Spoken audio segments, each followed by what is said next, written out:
एक बार की बात है, एक राजा था और उस राजा का एक बहुत छोटा राज्य था और उस राजा के पास ज़्यादा सिपाही भी नहीं। उसे हर वक्त यह डर रहता कब किधर से कोई उसके राज्य पर हमला न कर दे। एक बार राजा जंगल के रास्ते से अपने महल की तरफ जा रहा था।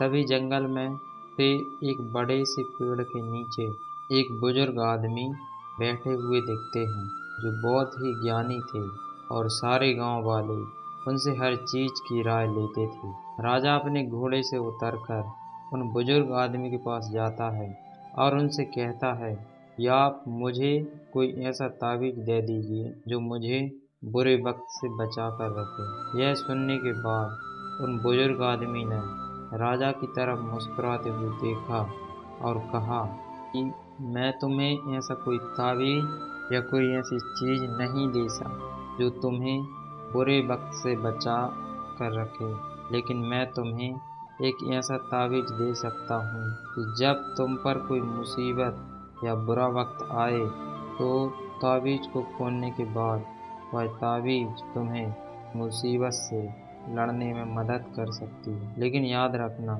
इस ताबीज को तुम तभी खोलना जब तुम पर चारों तरफ से मुसीबत आ चुकी है, तुम्हारा समय बहुत खराब चल रहा हो और तुम्हारे लिए सारे दरवाजे बंद हो चुके हैं। तब तुम उस ताबीज को खोलना, तुम्हें उस मुसीबत से लड़ने की हिम्मत मिल जाएगी। राजा उस ताबीज को लेकर वहां से चला गया। कुछ समय बीतने के बाद राजा के राज्य पर कुछ लोगों ने हमला कर दिया और राजा को पता था यह उसके साथ एक दिन जरूर होगा। राजा ने अपने सैनिकों को तैयार किया, लेकिन उस राजा के पास ज्यादा सैनिक नहीं और इसीलिए वह इस जंग में हार गया। लेकिन किसी तरह से राजा एक घोड़े में बैठकर वहां से अपनी जान बचाकर निकल गया। वह जंगल के अंदर एक गुफा में जाकर छिप गया, लेकिन उसका पीछा करते करते कुछ सैनिक भी उसके पीछे आ गए। अब वह राजा गुफा के अंदर छुपा हुआ था और उस सैनिकों ने कदमों की आवाज आ रही थी। अब उस राजा के पास कुछ भी नहीं बचा था, सब कुछ खत्म हो चुका था। तभी उसे उन बुजुर्ग का दिया हुआ ताबीज अपने गले में नजर आता है। उसने बड़ी ही उम्मीद के साथ उस ताबीज को खोल कर देखा।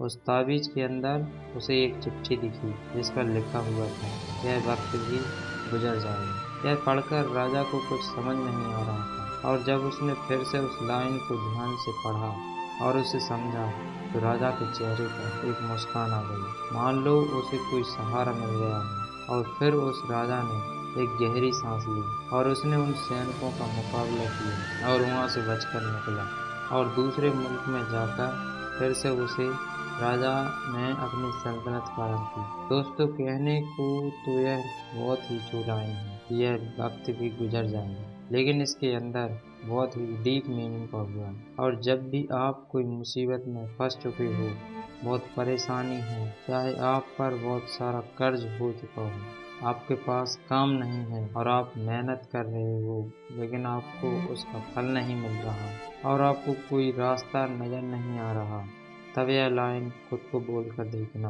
आपको एक सुकून मिलेगा और आपको यह फील होगा कि जानो दो, आज जो भी मेरी कंडीशन है, जितना भी मेरा वक्त बुरा चल रहा है, लेकिन कल परसों एक ना एक दिन यह वक्त भी गुजर जाएगा और तभी आपको उस मुसीबत से निपटने की हिम्मत मिल जाएगी।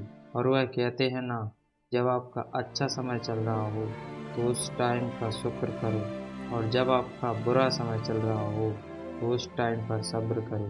कि समय अच्छा चल रहा हो या बुरा, वह ज़्यादा दिन तक नहीं और ज़िंदगी उसे ही कहते हैं, दुख भी हो और सुख भी हो, तभी लगता है कि हम जिंदगी जी रहे हैं। दोस्तों, आपको यह इंस्पायरेशन स्टोरी कैसी लगी, कृपया कमेंट करके हमें ज़रूर बताएं। धन्यवाद।